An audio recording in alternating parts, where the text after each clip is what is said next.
জনাব আখতারুজ্জামান বাচ্চু যে কথাটি বললেন তার এসেন্স নিয়ে আমি বলি যে উনি যেটি বলছিলেন যে বর্তমানে যে বৈশ্বিক সংকট এবং তার প্রভাব বাংলাদেশে আছে সেই সময় আসলে যূথবদ্ধভাবে কাজ করাটা খুব জরুরি সরকার বিরোধী দলের।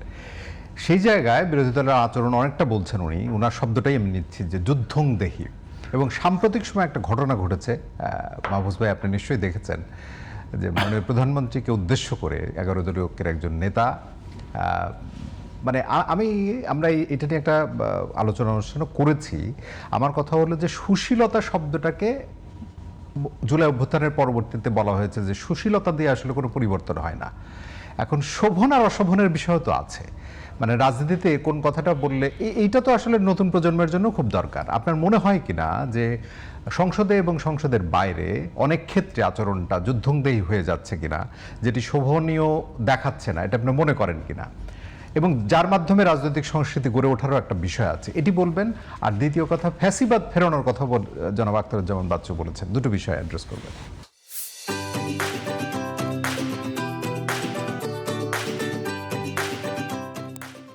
ধন্যবাদ আপনাকে।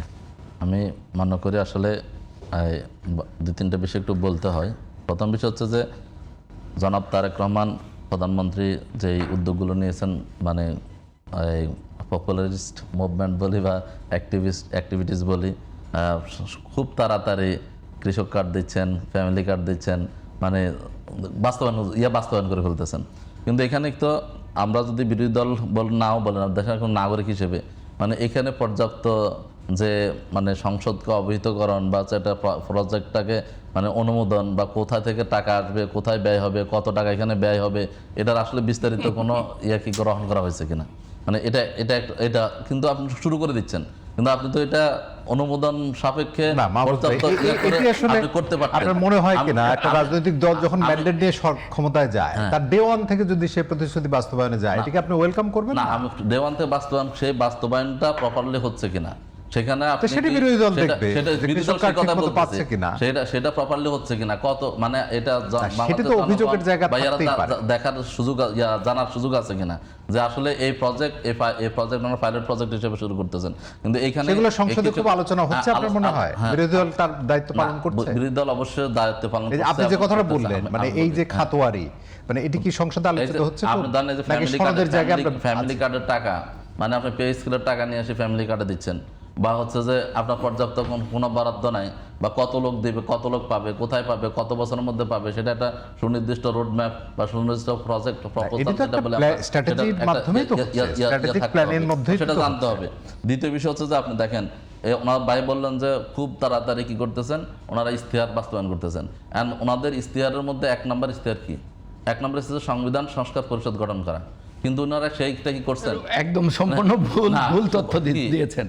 আমাদের ইশতেহারের মধ্যে আপনি পড়েনই নাই, আমাদের ইশতেহার আছে সংবিধান সংস্কার কমিশন, নট পরিষদ। সেই কমিশনটা ভুল তথ্য দিচ্ছেন। সংস্কার কমিশনটা গঠন করছেন কিনা, আর আরেকটা সেটা করছেন কিনা, লিসেন, আপনি সম্পূর্ণ বিভ্রান্ত করছেন। আপনি দেখেন, আমি আপনাদের একজন সংসদ সদস্যের উদাহরণ আমি আপনাকে বলি। সংসদে উনি বক্তব্য দিলেন,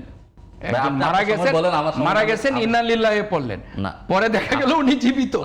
পরে আমাদের মাননীয় চিফ হুইপ বললেন যে এরকম কোনো ঘটনাই পরে ওনাদের সংসদ সদস্য দাঁড়িয়ে পরে বললেন যে আমি এটা ভুল বলেছি, এটি এরকম। উনি না জেনে এই যে ধরেন ফ্যামিলি কার্ড দেওয়া হচ্ছে, কিভাবে দেওয়া হচ্ছে, কত দিনে কতজনকে দেওয়া হবে, সব কিছু আমাদের স্ট্যাটিস্টিক্স সংসদে বা সব জায়গায় আমাদের মন্ত্রণালয় ওয়েবসাইটে সব কিছুই আছে।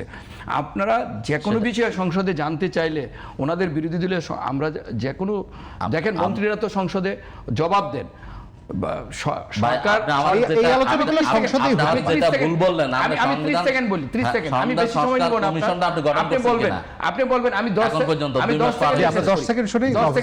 আমি আপনাকে একটু রেকটিফাই করে দিই।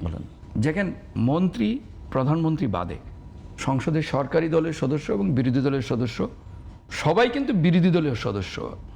সুতরাং যে কেউ যে কোনো বিষয়ে কথা বলতে চাইলে কথা বলতে পারে, এবং ওনাদের বিরোধী দলের সদস্যরা পর্যাপ্ত সময় পাচ্ছেন। যখনই ওনারা দেখেন সংসদে কথা বলার জন্য রীতিনীতি আছে, যেরকম পয়েন্ট অফ অর্ডার, একটা বিষয়ে আপনি যখন কথা বলবেন ওইটার উপর পয়েন্ট অফ অর্ডার হয়, কিন্তু বিরোধী দলের সদস্যরা দাঁড়িয়ে যাচ্ছেন যে কোনো কিছুতেই, পরে দেখা গেল যে এটা আসলে এটার সাথে প্রাসঙ্গিক না, তাও কিন্তু স্পিকার সুযোগ দিচ্ছে না। এখন ওইরকম তো হচ্ছে, আমাদের স্পিকারও তো উনি নিজেই স্পিকার বলতেছে, আর উনিও তো মাননীয় সংসদ সদস্য বলার পর মাননীয় স্পিকার বলে ফেলতেছে। এখন ভুল তো ভুলে সবাই করতেছে, এটা তো যে সংসদ আপনার মন্ত্রীরা করতে পারতেছে না সেটাও তো আছে, শুধু আপনি বিরোধী দলকে ছোট করার তো সুযোগ নাই।